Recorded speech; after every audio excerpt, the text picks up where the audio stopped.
Hi, this is Randy Finney with Right Side of the Chart, and today is Thursday, September 15th, 2016.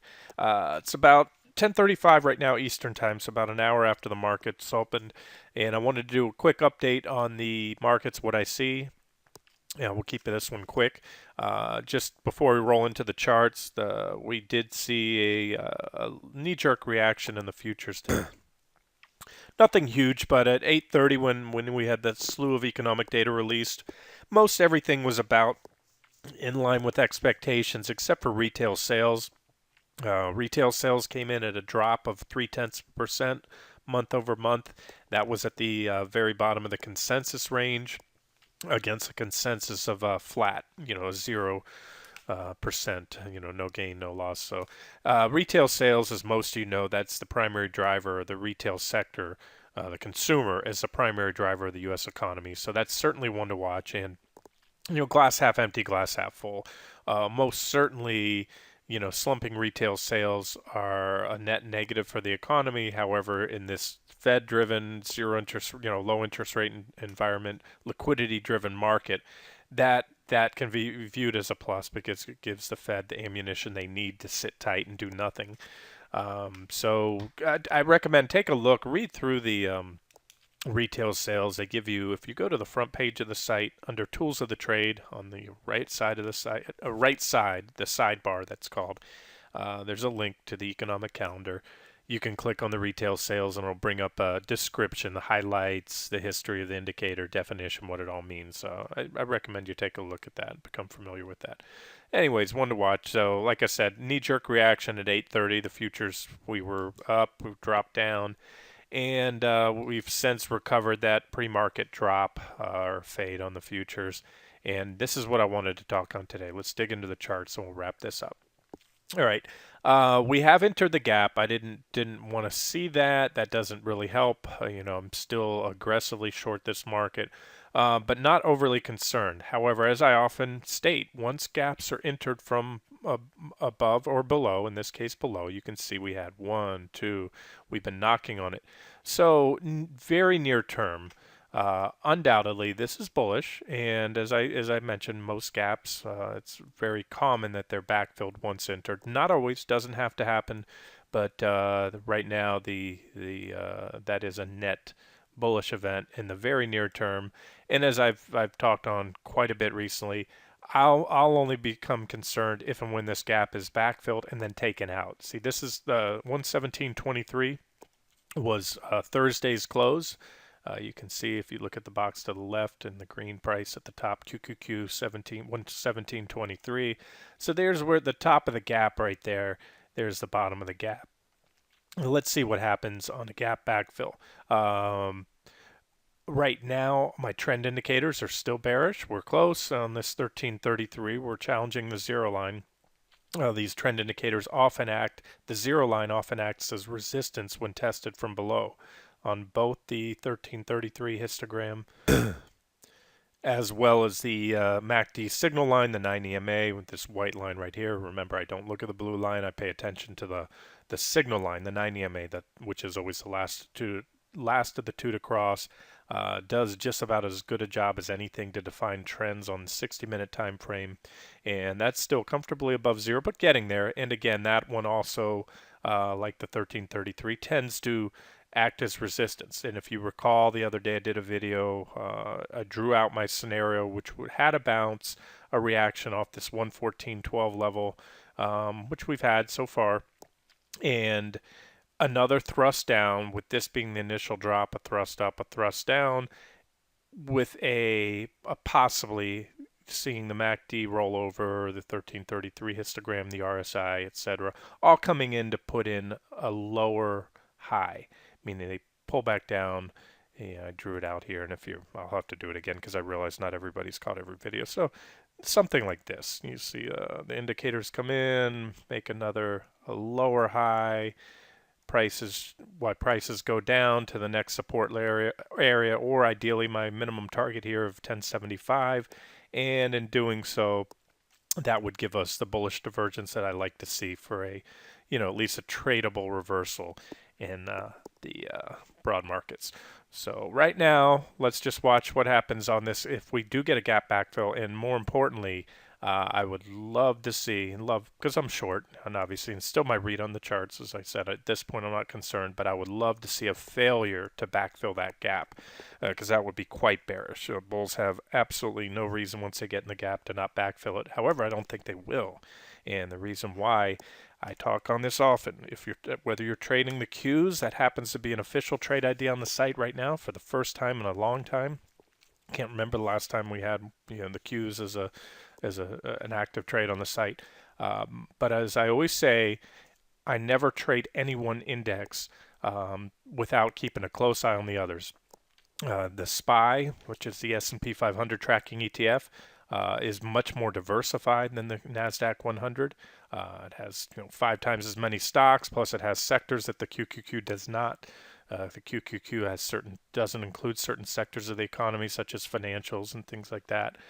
So we have the SPY, or the S&P 500, clearly breaking down. As long as I've been harping on the 116 level for the Qs, which broke, I've also been harping on the 215.30 level on SPY. We had that very brief whipsaw signal. It was not confirmed, as I mentioned back then, by a breakdown in the Qs. So it was, good chance, and it did prove to be a whipsaw signal. Again, mentioned last week, Friday's price action was very impulsive, so we went down. This was that long-standing first target I had for a support level here. We bounced off that. We bounced off it again, bounced off it again. These charts are playing out perfectly so far, with prices acting as they should off these levels. And, so the SPY came back in, and I added this line here, the 217.07. You can see that was the bottom of the gap. It also defines the midpoint of this trading range. In other words, we really have 2 trading ranges over the last several months or a couple months in the SPY. We have this top part here, the bottom part here, back there in most of July. This was the August trading range. And then together they make up one large trading range which we gap through. But important to see here that when we broke down there, we had a backfill, a test, I should say, at the bottom of the gap there on the SPY. But if you look at, and this is my point here, and this is why I'm not overly concerned with the Qs right now, the SPY is going nowhere. The SPY is still well below the 215.30 level and still just flirting with that 212.68 support level. And as I mentioned, that's minimum target there is 210.83, but I did add on a chart here. I should have put it on this one, that this is my expected target range. This is where I think more than likely we're headed before any significant reaction. That means anything more than just a day or two. And we'll, of course, take it as it comes. A bullish scenario would have us come back up and have the SPY start to get back into the game here. I think most of right now, Apple single-handedly, for the most part, keeping the tech sector and the Qs up. And so, to see some follow-up here with the SPY, that would certainly help confirm the move up in the Qs. To get back up, and particularly to take out that 217.07 level, to take out the bottom of that gap. You'd have a gap backfill right there. You can see the top of the gap. And, if we get there and the Qs hold up, the Qs will have probably already backfilled their gap. Those gaps get taken out. That just opens a door for new highs. I don't see why the market wouldn't want to run up to new highs if it gets there. If it does, we'll take a look at the charts at the time, make sure volume, divergences, breadth, everything else is confirming. But as of now, that is not my primary scenario. It may be if we get there, if we take it out, I'll certainly I'll have to start covering a lot of short positions. But as of now, I expect us to turn down. I don't even know if we can't even come back to test that 215.30 area again before we take out the lows, that'll be quite bearish. So to make it very clear, we need to take out the recent lows in the SPY as well as QQQ. So that line's a little bit below, but you see what I'm referring to. That was at Monday's lows right there. And jump back to the Qs. You can see, we had the Monday's low was quite a bit lower. So the Qs have done okay since then. But again, some work to do on the upside. And now, we'd be remiss not to take a look. The mid caps and small caps usually follow, but point being, these are very bearish charts. This was a key level, 278.80. We had a couple reactions back here. That was a support level. This is the mid cap ETF. Tracks the S&P 500 or S&P 400 mid cap index, I believe. So you see the breakdown, back test of this former support level, and you can see how that, just like the S&P 500 and everything else, wrong tool, you can see that the mid caps are pretty much just stalled out. A very muted bounce, and in fact, they're only being held up because of the strength in the Qs, in my opinion.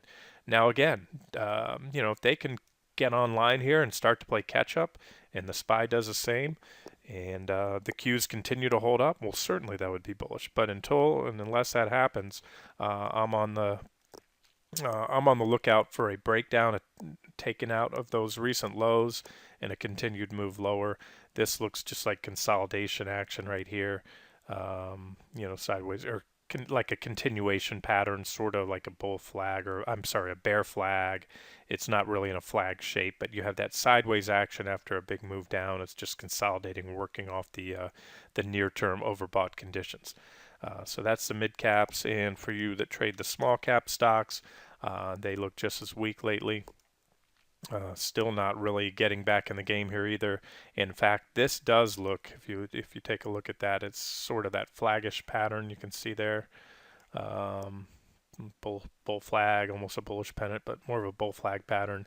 And just nice technicals here. You can see the this ascending price channel, impulsive breakdown, a perfect back test, impulsive rollover since then, and we're doing this flagging action. And again, I'm pretty confident that if Apple wasn't so strong over the last few days, which has put a bid underneath the Qs, then a lot of these would have already broken down. But we'll see where it goes. Anything is possible. It's anybody's game. But most importantly, as I point out, trend indicators across the board, even on the Qs, but more so on the SPY, the small caps, mid caps. My trend indicators are bearish, and that's after a prolonged period of negative divergence and a confirmed breakdown. So we'll just have to watch things from here. And we'll wrap it up with the chart of Apple, since Apple has been the big dog lately over the last few days, and again another strong day today. This is something I shared in the trading room yesterday, a chart I've shared on the site in the past. Apple, there's a couple metrics that I use to really define bull and bear markets on Apple. One of those, most important, is this 40-week moving average, this red line here. That's the same as a 200-day moving average. It's done a great job. When Apple's trading below it, you're in a confirmed bear market. And when it's above it, you're in a confirmed bull market. It often acts as support or resistance when tested from above or below. And you can see we recently took it out and back tested it after breaking above this bullish falling wedge. And now we have an uber bullish candlestick on the weekly chart. That's a bullish engulfing candlestick. It engulfs the last few weeks, last couple months. And it's a perfect back test of this falling wedge pattern. And what I mentioned in the trading room, this is really just a rough projection of the wedge. If you take a measurement of the distance from the widest part of a wedge, add it to where it broke out. So that does project, quite a bit, all the way up to about the 145, 148 somewhere area on Apple. And a question that somebody posed, well, does that negate the bearish scenario? Not completely. It's certainly, if that were to play out, then it would be very unlikely, I would say, for the broad market to go much lower, but it doesn't. It's not absolutely necessary for Apple to move lower with the broad market moving lower. Reason being, if you can see here, Apple peaked back in the end of September, end of September 2012, had a 45% plunge, a vicious bear market into July 5th, the week of July 5th, 2013, 45% drop. So again, that's end of September 2012. Now you take a look at the broad market. And you can see that from that same time period. Let's go over here. There it is, same week. The market from that period all the way into, what was that? I think I said July. You can see the market gained, somewhere in there in this range here, about 13 or so percent. So a 45% bear market in Apple, yet the market had a very strong advance over that same period. Tells you that although Apple is the largest component of both QQQ and SPY, or in other words, the NASDAQ 100 and the S&P 500, it sometimes marches to its own drumbeat, and so that's a possibility. So for now, let's just watch the near-term price action. Everything has already been covered in the long-term outlook for the charts. The divergences, everything else in place. And near term, it looks like we have that momentum in the Qs, and they're in the gap. So it would almost be unexpected not to see a gap backfill at this point. Like I said, we may reverse shy, and but where I become concerned is not a little pop above there. Seeing that we're heading up there and we're likely to backfill this gap, my expectation would be at least, if we get there, at least a brief punch up above. That would be a ginormous stop clearing run. The big boys can do that. They have the power to push the market up and run the stops because they know where they're placed. And that's why I said I wouldn't even continue to become concerned until and unless we see a 60-minute close, solid 60-minute print above that level. So we'll watch it, and I'll update any key developments as they go. So again, we're watching the Qs for the top of that gap, what happens there if we get there, and we're also watching to see if the rest of the market, namely the SPY, IWM, MDY, most importantly the SPY, see if they can play catch up. All right, this has been Randy Finney with Right Side of the Chart. Hope you enjoyed it.